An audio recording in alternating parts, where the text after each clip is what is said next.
आप सभी का विज्ञान क्लासेज में एक बार फिर से स्वागत है। आप सभी ने कक्षा 10th अच्छे नंबर से पास की होगी, ये मुझे उम्मीद है। और जिसने अच्छे नंबर से पास नहीं किए उसको भी घबराने की बिल्कुल भी ज़रूरत नहीं है। अब जो आगे की जो आप क्लासें पढ़ोगे, कक्षा 11th पढ़ोगे, 12th पढ़ोगे, उससे आगे आप कुछ बच्चे IIT करेंगे, कुछ JEE करेंगे। तो जो मैथमेटिक्स वाले हैं और जो बायोलॉजी ग्रुप वाले हैं उन सभी के लिए एक सब्जेक्ट होता है हमारा जो है केमिस्ट्री, वो उन सभी के लिए होता है कॉमन होता है। तो हम इस चैनल पे मैं आपको ये सारे टॉपिक्स पढ़ाऊँगा कक्षा 11th के लिए। तो थोड़ा सा मैं उसके लिए बेसिक पे बात कर लेता हूँ। जैसा कि आप लोगों ने कक्षा 10th में पढ़ा होगा कि केमिस्ट्री है क्या, एक्चुअल में केमिस्ट्री है क्या। तो आपने जब क्लास 10th में जो 15-16 जो आपने चैप्टर पढ़े होंगे तो उसमें से आप लोगों ने देखा होगा 4 लेसन बायोलॉजी के आ रहे हैं, उसके बाद में आपके 4 लेसन केमिस्ट्री के आए हैं, उसके बाद में 4 लेसन आपके फिजिक्स के आए हैं। इसी प्रकार से आगे आपको एनवायरमेंटल मिला होगा, अंतरिक्ष वगैरह के मिले होंगे और दैनिक जीवन में रसायन वगैरह, ऐसे मतलब इस प्रकार से आपकी क्लास 10th की पूरी साइंस आई थी। अब जब आपने साइंस को बेसिक्स आपने कक्षा 10th में पढ़ा है, 9th में पढ़ा है, तो 11th में बाकी ज़्यादा कुछ भी नहीं है। इसमें सभी बच्चे इसी चीज़ को लेके गंभीर हैं कि सर अब हमारा क्या होगा, अब हम कैसे पढ़ेंगे। अब क्यों, आपका लेवल बढ़ गया, लेवल बढ़ा है तो आप लोग भी तो बड़े हो, आपकी सोचने समझने की ताकत भी तो बढ़ी है साथ के साथ में। आप ये क्यों सोच रहे हो कि सर मेरी क्लास बढ़ गई, मेरी बुक्स बढ़ गई, मेरा लेवल बढ़ गया या मेरा स्टडी मटेरियल बढ़ गया। तो कोई बात नहीं है, आपका लेवल भी तो बढ़ना चाहिए। कि आप हमेशा उसी क्लास जितना सोचोगे, तो आप थोड़ा सा अपने आप को ग्रो कीजिए और घबराने की बिल्कुल भी जरूरत नहीं है। देखिए, कोई भी विषय अपने आप में सरल नहीं है और कोई भी विषय अपने आप में हार्ड नहीं है। मैं आज इस लेक्चर में आपको ज़्यादा कुछ नहीं पढ़ाऊंगा, क्यों पढ़ाने के लिए अपने पास में बहुत सारी क्लासेज मिलेगी अपने को। लेकिन इस क्लास में आप लोगों को एक बात बताना चाह रहा हूँ मैं, जो आप सभी के लिए ज़रूरी है। वो सीधी सीधी यही बात है कि जैसे आपने क्लास 10th में पढ़ा था, बायोलॉजी पढ़ ली, तो अब आप 11th में बायोलॉजी पढ़ोगे। ज़्यादा कुछ नहीं, बस थोड़ा अपन ने वहाँ पर ऊपर ऊपर का पढ़ा था और इधर आप लोग थोड़ा सा डीप में पढ़ोगे। ये सबसे जो समस्या है, फ्रेशर बंदे हैं जो क्लास 10th पास करके आए हैं और 11th क्लास में आए हैं। ठीक है बच्चों, तो मैं आप लोगों ने बता रहा हूँ। अब केमिस्ट्री की बात बताऊँ मैं आपको। जैसे आप लोगों ने वहाँ पर पढ़ा था, जैसे केमिस्ट्री दैनिक जीवन में रसायन क्या होते हैं, रासायनिक अभिक्रियाएं क्या होती है, उत्प्रेरक क्या होता है, ये जैसे कैटलाइज हो गया, केमिकल रिएक्शंस क्या हो गई, ये डेली यूजेज अपने जो केमिस्ट्री के यूज का होते हैं। उसके अलावा आप लोगों ने पढ़ा होगा, एटम्स पढ़े होंगे, पेरियोडिक टेबल भी आप लोगों ने पढ़ी होगी। ठीक है, याद है थोड़ा बहुत आप लोगों को, भूल गए होंगे, S block, P block, D block. उसके बाद में थोड़ा थोड़ा आपको मैं याद दिलवा रहा हूँ। तो जैसे आप लोगों ने उसमें कुछ नियम भी पढ़े होंगे, आवर्त सारणी किन किन ने बनाई है, स्टार्टिंग से पढ़े होंगे आप लोगों ने, किस प्रकार मेंडलीव, मोजले, वो सारी बातें अपन यहाँ पर पढ़ लेंगे। ठीक है, आज मैं आपको उतना नहीं बता रहा हूँ। ठीक है, उसके बाद में आप लोगों ने एक लास्ट चैप्टर और पढ़ा होगा कार्बन का, C4 कार्बन। तो ये वही कार्बन है और उसी C4 कार्बन, उसी कार्बन के ऊपर हमारी पूरी केमिस्ट्री टिकी हुई है। अपनी कंप्लीट केमिस्ट्री उसी कार्बन के ऊपर टिकी हुई है, क्योंकि आपको पता है संसार की लगभग सभी चीज़ों में कार्बन पाया जाता है। तो अपन केमिस्ट्री में पढ़ेंगे क्या, सबसे ज़्यादा कार्बन पढ़ेगी। अपनी पूरी केमिस्ट्री कार्बन के इधर उधर घूमती रहेगी, कहीं पर भी रिएक्शन नहीं करेगी, बॉन्डिंग बनाएगी, कुछ थ्योरी जाएगी अपने पास में। तो ऐसे अपन इसको पढ़ेंगे। अब एक बात मैं आपको बताऊं, तो देखो ये आपके सामने कुछ डिस्प्ले हो रहा है, लगभग 14 लेसन आप लोगों को दिखाई दे रहे होंगे। मैंने इसको पहले इसलिए लिख दिया क्योंकि अगर मैं नोट करता तो आप लोगों का कीमती समय खराब हो जाता, तो आपका समय बचाते हुए मैंने इसको पहले ही लिख दिया है। अब सुनो मेरी बात। तो इसी प्रकार जैसे आप लोगों ने उस कार्बन में पढ़ा होगा, कार्बन कार्बन के बीच में बॉन्डिंग, कार्बन कार्बन की आपने वैलेंसी पढ़ी होगी, एल्केन, एल्कीन, एल्काइन, हाइड्रोकार्बन। ठीक है, उसमें आप लोगों ने IUPAC से नामकरण पढ़ा होगा और छोटे मोटे जो अपने दैनिक जीवन में काम में आने वाले आपने यौगिक वगैरह, कंपाउंड वगैरह पढ़े हैं। तो वो बस वही केमिस्ट्री है, बस क्लास 11th में भी वही केमिस्ट्री है, बस थोड़ा सा उसमें थोड़ा सा लेवल को अपने ऊपर कर दिया है, बाकी और कुछ नहीं किया अपने, थोड़ा सा अपने उसको लेवल को हाई कर दिया। तो मैं स्टार्ट करता हूँ। अच्छा, मैं एक बात आपको बता दूँ, इस साल सत्र 2020-21 में CBSE के जो NCERT सिलेबस है उसने लगभग 30% ऑफ कर दिया सिलेबस, लगभग 30% सिलेबस को ऑफ कर दिया है। इसी प्रकार अलग अलग स्टेट बोर्ड में सबने अपना सिलेबस कम किया है। उसी प्रकार आरबीएसई बोर्ड है, जो राजस्थान बोर्ड है, वो भी 40% सिलेबस ऑफ कर रहा है। तो वो ऑफ सभी क्लासेज के लिए होगा, लेकिन मैं आपको एक अपनी पर्सनल एडवाइस देना चाहता हूँ क्लास 11th के लिए, ठीक है। 12th की बात नहीं कर रहा हूँ मैं, फिलहाल 11th की बात कर रहा हूँ, क्योंकि 11th ही अपन अभी पढ़ा रहे हैं। तो 11th वालों के लिए मैं एक विशेष बात बता रहा हूँ कि आप लोग इस 40% को जरूर पढ़ें।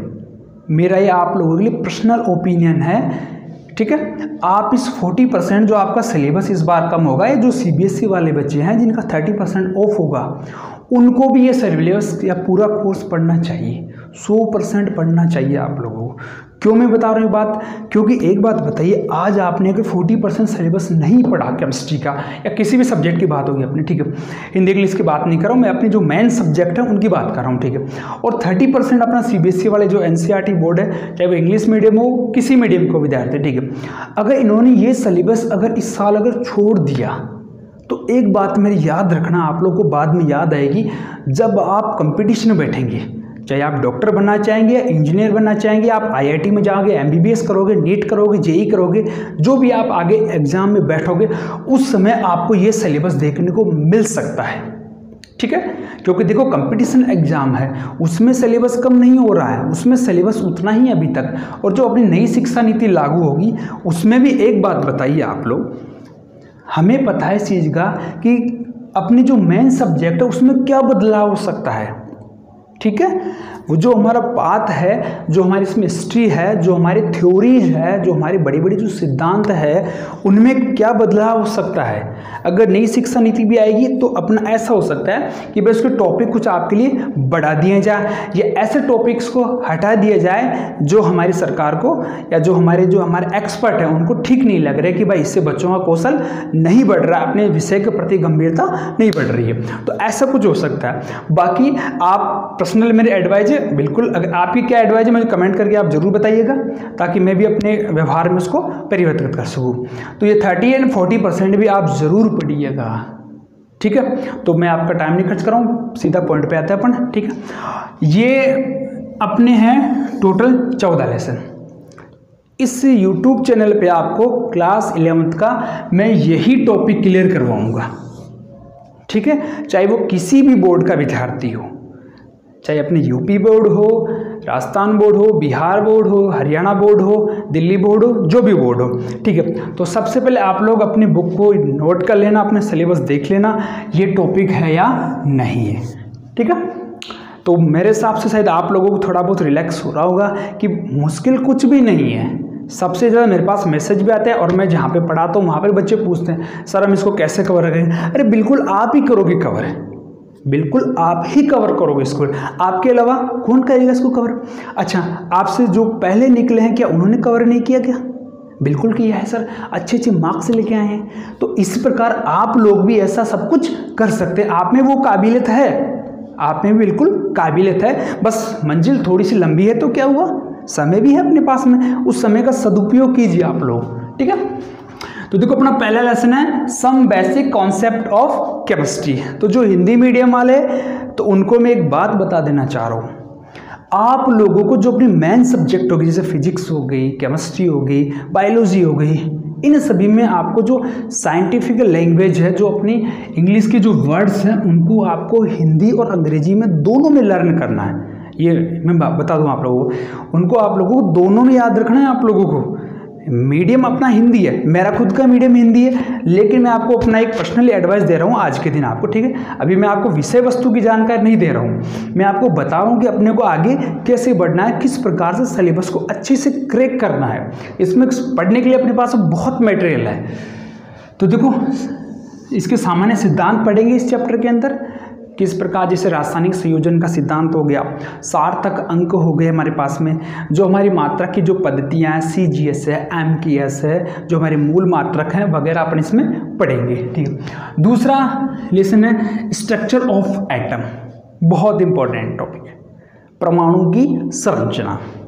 परमाणु क्या है हमने 9th क्लास में पढ़ लिया है, हम वही से पढ़ते आ रहे हैं, डाल्टन, याद आ रहा है कुछ नाम हमको, डाल्टन वगैरह कुछ, ठीक है, हाँ बिल्कुल वही है। तो इसमें अपन पढ़ेंगे परमाणु के अवयव क्या है, परमाणु के पार्टिकल्स क्या क्या हैं, जैसे इलेक्ट्रॉन, न्यूट्रॉन, प्रोटॉन। अब ये किस किस ने इसकी खोज की, कौन कौन सी इन्होंने एक्सपेरिमेंट दिए, किस प्रकार, अब इनका वेट कितना है, इनका चार्ज कितना है, यानी इस प्रकार अपन बहुत सारी इसमें चीज़ें देखने वाले हैं, ठीक है।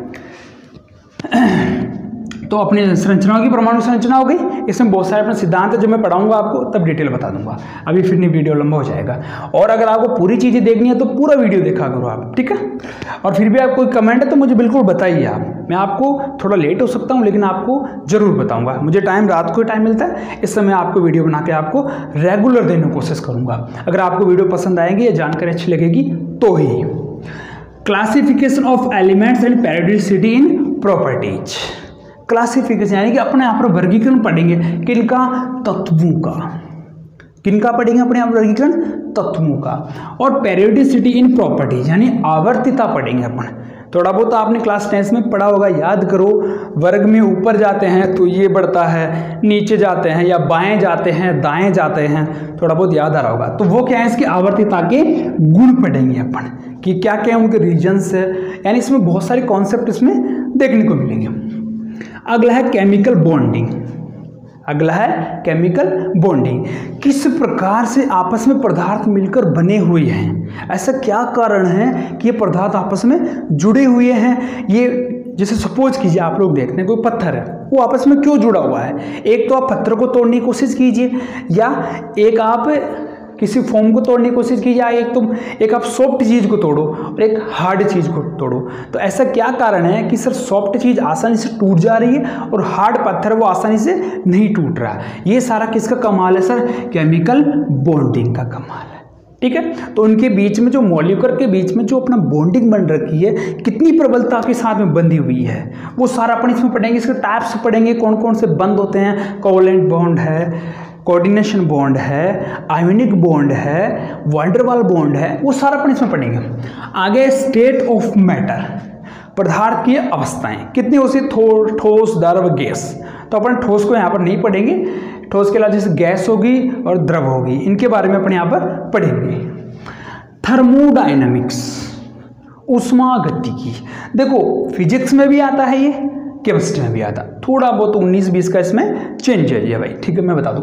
देखो इसमें है क्या, थर्मो का मतलब कोई ऊष्मा, ठीक है, ऊष्मा का संचरण, ऊष्मा का संचरण। जैसे सपोज करो गैस चल रहा है अपना, ठीक है, आपने एक लोहे की रोड ली, उस गैस के ऊपर आपने रख दिया या आग के पास में आपने उसने रख दिया, तो कुछ देर बाद में देखेंगे आपने उस सिरे पे रखा लेकिन गर्म इधर भी हो जा रहा है, इसका मतलब सर ऊष्मा का क्या हो रहा है, उधर संचरण हो रहा है। तो ये सारा अपन क्या पढ़ेंगे थर्मोडायनेमिक्स में। और ऐसे आप लकड़ी दो, लकड़ी सूखी लकड़ी को रख दो, पीछे का सिर उसका इतना जल्दी गर्म नहीं होगा धातु की तुलना में, ठीक है। एक और दो